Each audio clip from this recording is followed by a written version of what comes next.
Arca raksasa ini aslinya terletak di pertengahan persawahan kompleks percandian Padang Roko, daerah Damasraya, daerah Sumatera Barat, menghadap ke arah timur dan di bawahnya mengalir Sungai Batanghari. Dulu di tempat strategis ini Bairawa dengan gagah berdiri memandang ke arah Sungai Batanghari, sehingga siapapun yang melewati sungai tersebut akan mudah melihatnya. Dikatakan strategis karena Padang Roko merupakan gerbang masuk melalui Batanghari menuju pusat pemerintahan kerajaan Melayu yang ada di Sumatera Barat. Dan arca raksasa ini berfungsi sebagai pintu gerbang. Arca raksasa ini sempat rubuh dan terkubur di tanah. Hanya satu sisi bagian lapik atau alas yang menyembul ke permukaan tanah.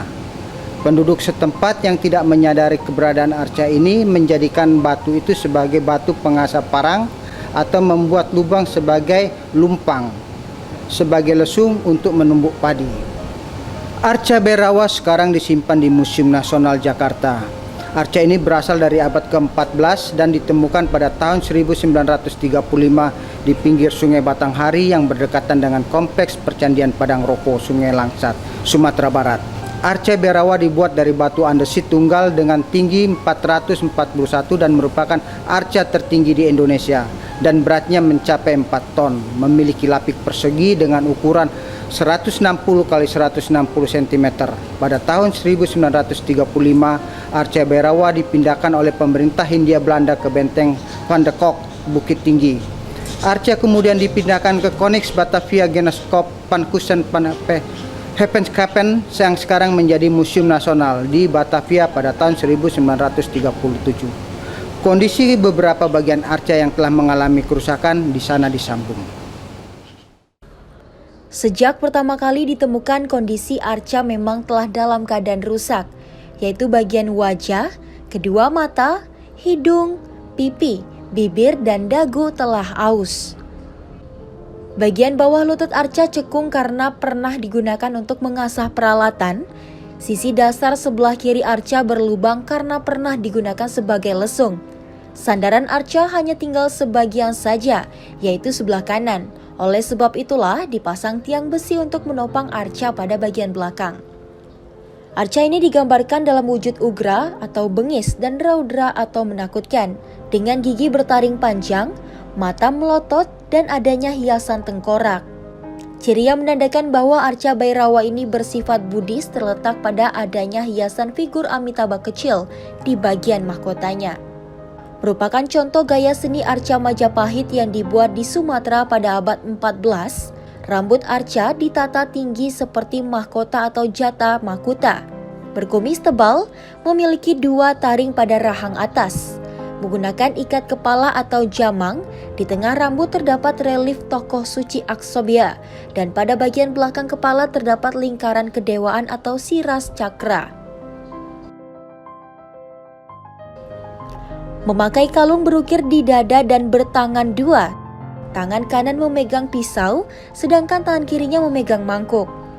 Jenis perhiasannya yaitu kalung, sepasang gelang lengan, dan sepasang gelang tangan.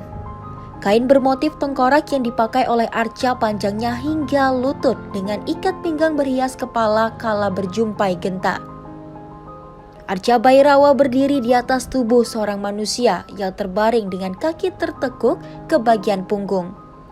Lapik arca yang berbentuk persegi digambarkan berupa 8 tengkorak berjajar. Arca ini merupakan perwujudan Raja Adityawarman yang menganut aliran Tantrayana dalam wujudnya sebagai Bairawa.